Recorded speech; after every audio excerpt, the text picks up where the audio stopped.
Welcome back, everyone. Tonight's story is based on true events whispered among locals in Hong Kong. Not in the crowded streets of Central or Kowloon, but on a quiet island just a short ferry ride away, Cheung Chau. Tourists know it for beaches, seafood, and colourful festivals, but behind that peaceful charm hides something far darker. Imagine checking into a holiday home only to hear voices at 3 a.m, or opening your door to find a pale woman in red asking softly, "Have you seen my son?" Stay with me, because by the end of tonight, you'll discover why 2 simple trips to Cheung Chau turned into nightmares no one ever forgot. Story. Calming 4. Ordinary friends, fresh out of university, decided to take a short trip together before stepping into adult life. No big plans, no expensive hotels, just a quick escape to Cheung Chau, a small island close enough to Hong Kong, yet far enough to feel like a different world. Their purpose was simple: celebrate graduation, laugh, relax, and create memories. The ferry ride was calm, the salty air brushing their faces as they joked about the future. The island itself felt peaceful, with narrow streets, bicycles parked everywhere, and the smell of grilled seafood drifting in the breeze. The setting was ordinary, but strangely quiet, as if something was waiting beneath the surface. When they finally arrived at the holiday house, excitement quickly turned into disappointment. The room was filthy, sticky floors, stained bed sheets, and a bathroom so grimy they barely wanted to step inside. It looked more like an abandoned shack than a holiday home. Disheartened, they asked the owner for a different room. After some back and forth, he agreed to show them another option. The new room was much smaller, barely enough space to move around. Too small, not even space for a mahjong table. But it was clean, and at that moment, that was all they needed. It started with something so small that most people would have brushed it off. Late at night, after settling into the cramped little holiday room, the friends joked about how there was no space for a mahjong table. That was when Ka-Ming smirked and said, half laughing, "Then what? Play with ghosts?" Everyone chuckled, shaking their heads, and one of them even warned him not to say things like that. But in the warm haze of drinks and laughter, the warning was quickly forgotten. At first glance, it seemed like nothing, just a casual remark, the kind of joke young men often make when the mood is light. Yet the words carried weight. To the audience, it felt different. Too careless, too tempting. In stories like these, the smallest sentence can serve as an invitation. That night, while his friends slipped into a deep sleep, Ka-Ming would soon learn that not every laugh fades away into silence. Some words echo. Some words are heard by others, those who don't belong to the living. What felt like a harmless joke was, in truth, the very first sign that something unseen had been listening, waiting for its turn to answer back. At first, it was a single whisper curling over Ka-Ming's ear, a breath he blamed on beer or wind. The next night, it returned, clearer, closer, inviting him to sit up and play. By the third night, the routine had a clockwork cruelty. The room's air cooled, and the same words pressed against his skull. He sat up, heart pounding, staring at the darkness where a table should be. He shook his roommate awake, but the snoring never broke. Everyone slept like stones. In the morning, they joked about his bad dreams. Still, at exactly 3, the pull grew heavier. Footsteps crossed the floor. 4 steps, pause, 4 steps, circling an invisible square. Somewhere, tiles clicked. Soft, patient, expectant. As the days passed, the whisper thickened to a low murmur, a promised game just out of sight. His phone alarm set for 2:59 offered no rescue. He watched the seconds crawl, helpless. When the display ticked to 3:00, the room exhaled, and he understood. Whatever was asking hadn't come to ask anymore. No one else heard it, no matter how he tried. What began as a strange dream soon turned into a living nightmare. Every night at exactly 3 a.m., Ka Ming would rise from his bed without fail. His family watched in horror as he dragged the heavy mahjong table into the living room, his movements stiff, mechanical, almost puppet-like. The sound was unbearable. Tiles clattering against each other, chairs scraping loudly across the wooden floor. His low muttering echoing like a conversation with someone unseen. But there was no one else there. His eyes, half closed yet glowing faintly, made it clear he was not awake. His hands moved quickly, arranging invisible players around him, dealing the tiles, and even laughing softly as if responding to ghostly opponents. His family called his name, shook his shoulders, even tried locking the tiles away. Nothing worked. He had no reaction, as though he belonged to another world in those moments. By morning, he remembered nothing. He would look at their pale faces with confusion, insisting he had simply slept through the night. For his family, it was unbearable. Their son was alive, but each dawn reminded them he was slowly slipping into the grasp of something beyond human. Ka Ming's family thought the worst had passed when the doctor prescribed him sleeping pills. For a few nights, it seemed to work. He stayed in bed, silent and still. But soon, the horror returned. Even without a mahjong table, even with nothing in front of him, he would rise at exactly 3 a.m. and sit in the darkness, moving his hands as if sliding invisible tiles across an invisible board. The sound of chairs scraping no longer echoed, but the image of him whispering to people who weren't there was even more disturbing. The doctors called it a stress disorder, nothing more. But his family knew this was beyond medicine. They watched him waste away, his eyes hollow, his body fragile, as if each night with the spirits drained a little more of his life. Eventually, they destroyed the table, the tiles, every trace of the game. Yet nothing changed. It was then that his mother, terrified and desperate, abandoned doctors altogether. She turned instead to ancient rituals, calling for a feng shui master. Ka Ming had escaped the haunted room in Cheung Chau, but the spirits had not let him go. He had barely survived, and the scars, mental and spiritual, would never fade. When Ka Ming's condition grew unbearable, his desperate family turned away from hospitals and doctors and sought help from a feng shui master.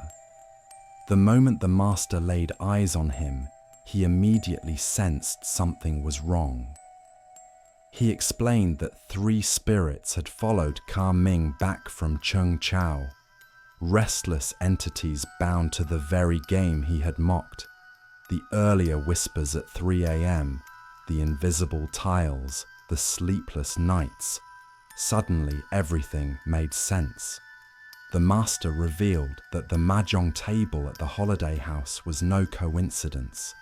For decades, stories had circulated about those who mocked the dead on Cheung Chau, only to become companions in games that never ended.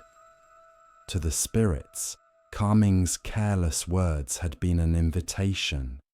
The ritual was swift yet solemn. Ritual, chants, incense, and offerings. Thick smoke filled the room as the master struck the bells, commanding the spirits to leave. When the final chant ended, he handed down strict instructions. For 1 full month, Ka Ming must live without harming a single life. Rule: no meat, no fish, no killing, not even an ant. At last, the curse had an origin, and the price of survival was revealed. Story 2: Man Fai. It was the summer of the 1992s, and 3 teenage boys decided to spend a carefree weekend on Cheung Chau. They weren't thrill seekers or ghost hunters, just ordinary kids on school break, hoping for sun, sand, and freedom from their daily routines. Their plan was simple: rent a small holiday house, play on the beach all day, and stay up late sharing jokes at night. A trip like that could have been anyone's memory. The island welcomed them with perfect weather.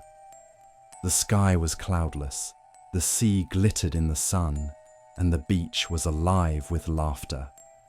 With backpacks slung over their shoulders, the boys wandered through narrow lanes, eager to collect the keys to their holiday home. Everything felt normal, almost idyllic, until they saw her. Standing not far from the busy street was a woman in a long-sleeved red shirt, even though the temperature was over 30 degrees. First sight. She looked pale, her lips white. She moved slowly, asking people something, but no one seemed to notice her. The boys could barely catch her words. Mystery. Her words too soft to hear. At first, they brushed it off as nothing unusual, but the image of her lingered, unsettled and unshakable. The door creaked open, and there she was, a woman in a long-sleeved red shirt, standing silently just inches away. Her face was unnaturally pale, almost drained of all colour. Even her lips were bloodless, and her eyes seemed empty, as if they belonged to someone who had already left this world. For a moment, all 3 boys froze, too stunned to speak. Then she whispered softly, barely audible, "Have you seen my son?" The words lingered in the humid night air, strange and sorrowful. None of the boys knew what to do. The silence stretched, heavy and unnatural, until Man Fai broke it with a laugh. To him, it felt easier to joke than admit he was afraid. "Yeah," he said casually. "We saw him on the beach. Go check there." His friends looked uneasy, but they let the moment pass. To the boys, it was nothing more than a strange encounter, something they could brush off with laughter. But to us, the audience, the warning is clear. A pale face at the door, a desperate question repeated in the dead of night. It was never just a harmless meeting. It was the first sign that something was terribly wrong. That night, when Man Fai finally returned home, he thought the fear of Cheung Chau had been left behind with the ferry ride. But just as he settled in, a knock echoed against his door. At first, it was so soft he almost dismissed it. Tap, tap, tap, like wind rattling wood. But the sound came again, measured and deliberate, far too human to ignore. He opened the door, and there she was. The woman in the long red blouse, her face pale and drained of all colour, eyes empty as glass. She spoke barely above a whisper, the same question as before. "Have you seen my son?"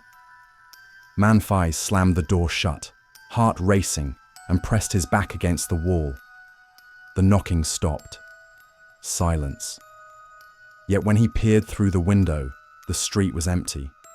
No neighbour had heard. No one else had seen her. To his friends and family, nothing unusual had happened.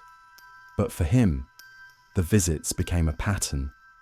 Each night, the soft knocking returned, always at the same hour, always followed by that chilling question. The more he tried to ignore it, the stronger the fear grew. She hadn't stayed on the island. She had followed him back. A few days after the trip, the truth struck like lightning. The television news interrupted its usual cheerful chatter with a grim report. 2 bodies discovered on the hillside of Cheung Chau. The camera showed rescue workers lifting out a stretcher covered in white sheets. Beneath the headline, the words were clear: a missing mother and her son, both last seen wearing red. Then the screen changed. A photograph of the woman. Her face was pale, lips drained of all color, eyes hollow with despair. Man Fai's breath caught in his throat. It was her.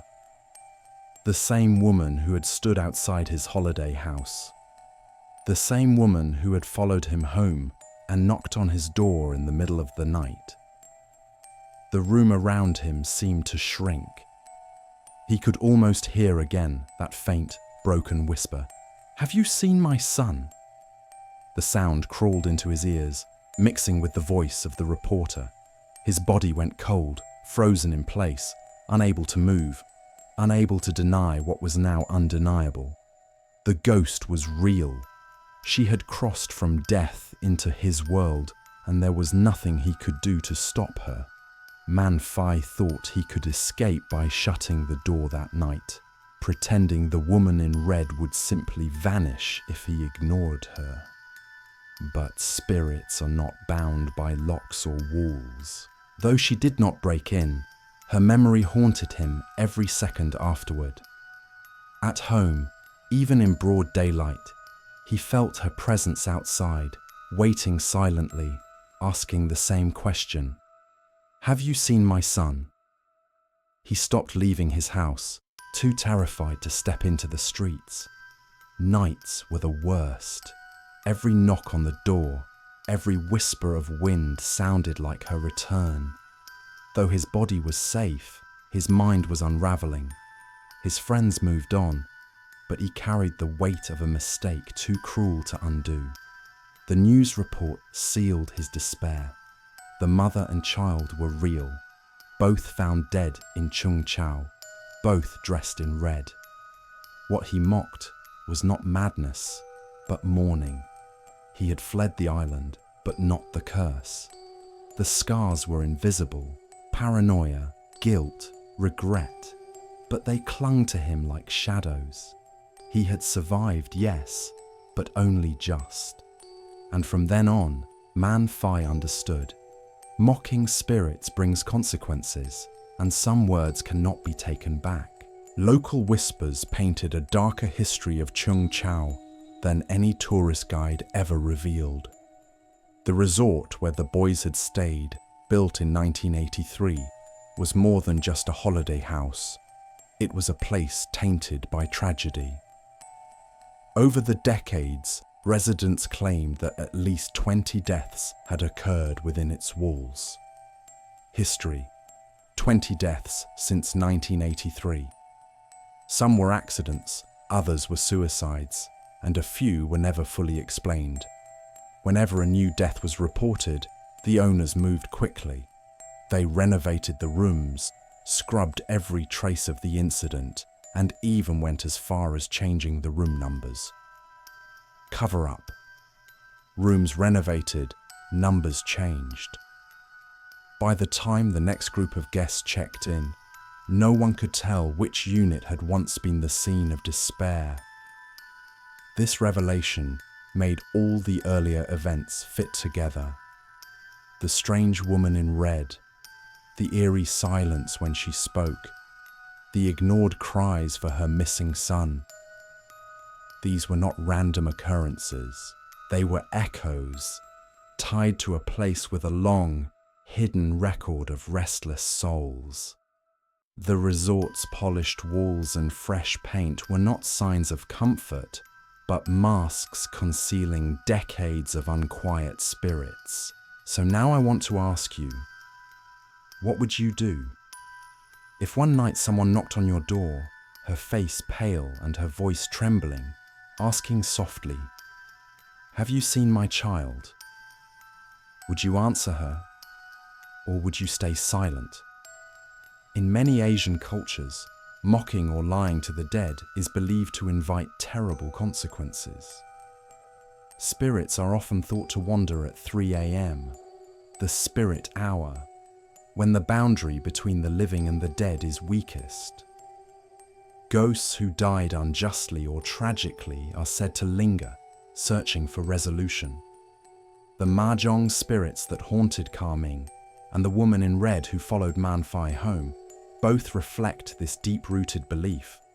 Careless words, even said as a joke, can open doors we never meant to unlock. Cheung Chau may be known today as a tourist destination, but for locals, it remains a place tied to countless ghost stories and restless souls. If you've ever had an experience you couldn't explain, I'd love to hear it. Share your story in the comments below. Don't forget to subscribe and stay tuned.